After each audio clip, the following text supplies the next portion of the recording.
an astonishing admission by the Roman Catholic Church. They run the CIA.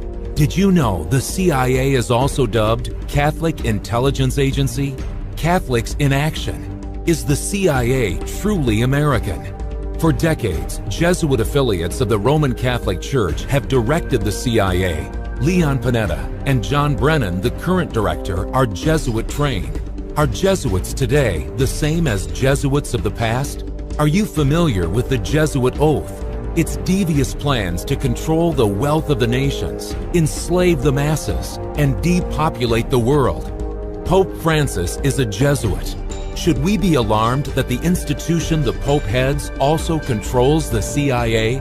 The CIA's mission is to identify and destroy terrorists and fundamentalists.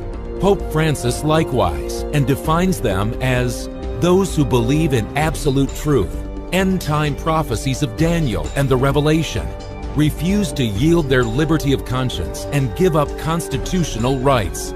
The insidious agenda of the Jesuits will soon be realized, as Pope Francis has been hailed Lord of the world and Savior of the earth. What does CIA stand for? The Central Intelligence Agency. That is correct. That is what the CIA stands for. Now, do you know what the primary job of the CIA is?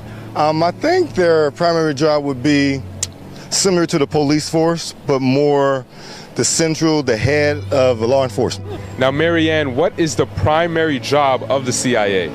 I believe it has to do with foreign intelligence.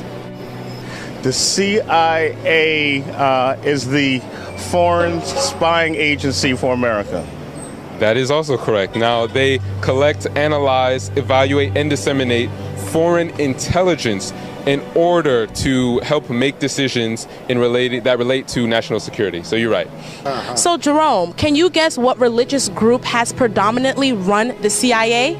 I would assume Christians or Catholics. Now, can you guess what religious group has predominantly run the CIA?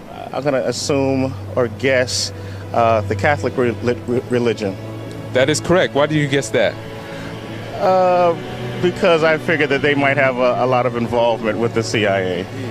Now, the CIA has been predominantly run by Roman Catholics, and a high percentage of them have been members of the Jesuit Society. Yes. So do you know who Jesuits are, Marianne?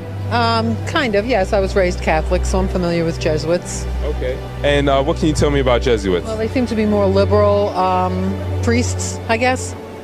All right, so they are a male congregation in the Roman Catholic Church, as you know.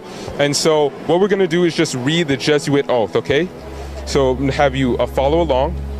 It says, I furthermore promise and declare that I will, when opportunity present, make and wage relentless war, secretly or openly, against all heretics.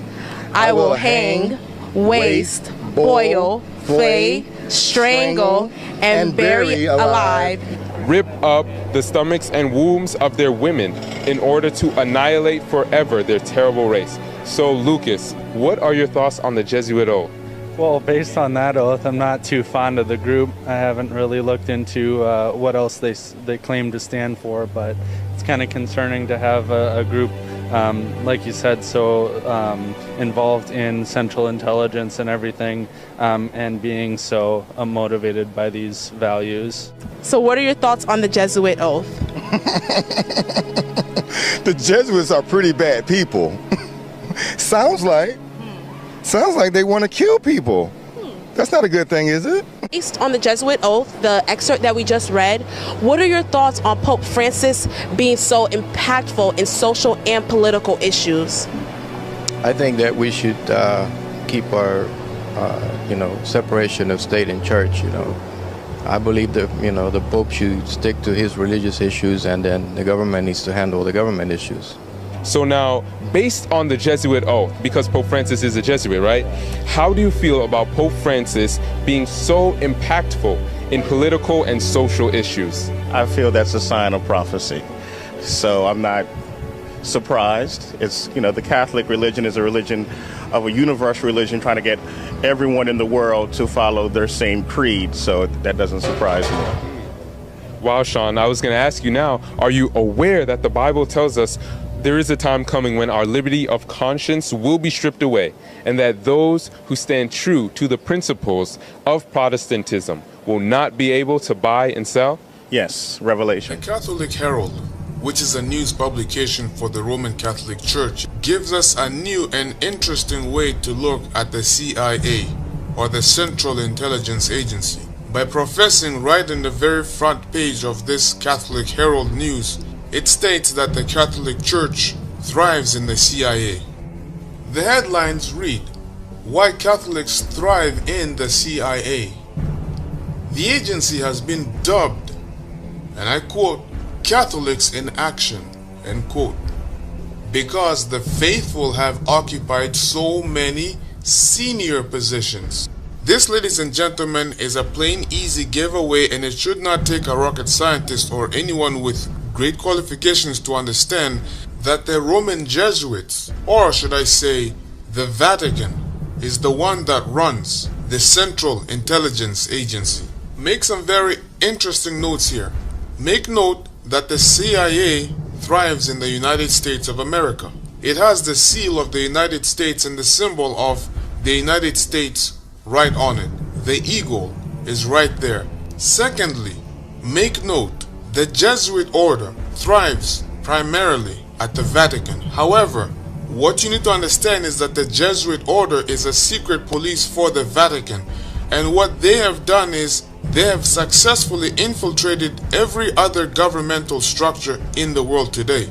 But they will disguise themselves as Roman Catholics, and that is because they are Roman Catholics. Just as you have Joe Biden, he is the first Roman Catholic Vice President of the United States of America. While he is the very first Vice President who is a Roman Catholic, we also have the very first Jesuit Roman Catholic leader, the Pope, Pope Francis. In case you missed it, let me go back and repeat myself again so you will understand exactly what I'm telling you. These Jesuits, though they infiltrate other governmental structures, they simply will never tell you that they are Jesuits, but they will tell you that they are simply Roman Catholics. Their allegiance belongs to the Pope. These so-called Roman Catholics, they are Jesuits, especially the ones who are in political structures or in judicial positions of power.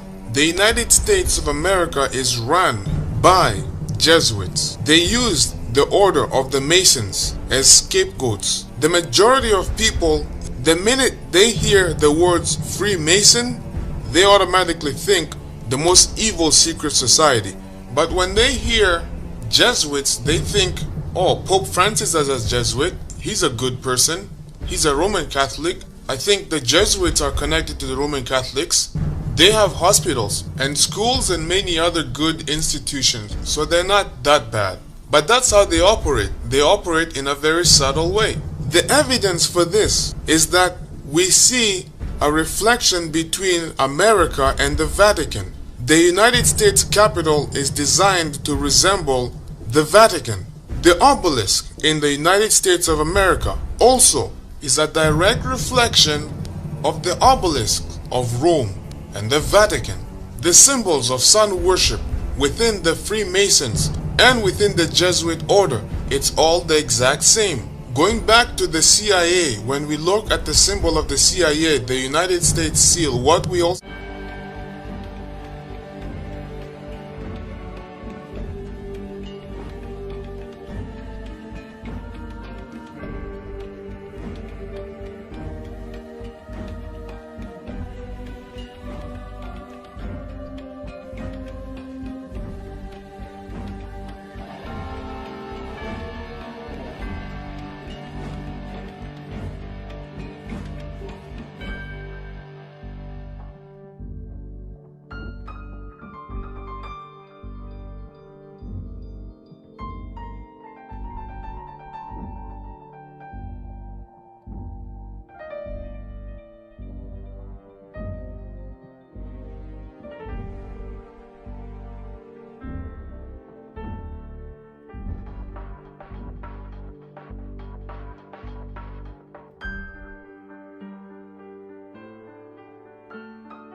The NSA's mass surveillance of American citizens, it's easy to forget the other countries that are taking a page out of the agency's spy book.